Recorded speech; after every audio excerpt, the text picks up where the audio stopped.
ইয়াৰ পিছত মই কেইটামান আপোনালোকে সুধি থকা প্ৰশ্নৰ উত্তৰ দিব খুজিছো। বহুতে এইকেইটা দিন মোক সুধি আছে যে মামা CM AAA কেতিয়া আমি পাম। আপোনালোকে সকলোৱে জানে এইবাৰ আমি ৭৫,০০০ ল'ৰা ছোৱালীক মুখ্যমন্ত্ৰীৰ CM AAA এই আঁচনিৰ জৰিয়তে আমি তেওঁলোকক আত্মসংস্থাপনৰ সুবিধা আগবঢ়াম। নিৰ্বাচনৰ প্ৰক্ৰিয়া ইতিমধ্যে শেষ হৈছে আৰু কেইটামান ষ্টেপছ বাকী আছে।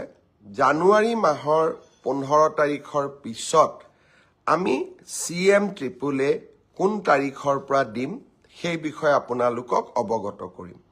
আৰু প্ৰত্যেকখন জিলাৰ সদৰত আমি এটা অনুষ্ঠান পাতি এই CM AAA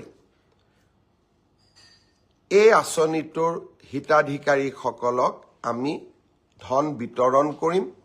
যিমান কেইখন জিলাৰ সদৰত পাৰো মই যাম আৰু যিকেইখনত মই যাব নোৱাৰো আমাৰ মন্ত্ৰীসভাৰ সদস্য বিশেষকৈ উদ্যোগ মন্ত্ৰী ডাঙৰীয়া নিজে গৈ আপোনালোকক বিতৰণ কৰিব। আমি নিশ্চিতভাৱে নিৰ্ধাৰিত সময় এই বিত্তীয় বৰ্ষ ফেব্ৰুৱাৰী মাহৰ জানুৱাৰীৰ 15 তাৰিখৰ পিছত আৰু ফেব্ৰুৱাৰী মাহৰ প্ৰথম 15 দিনৰ ভিতৰত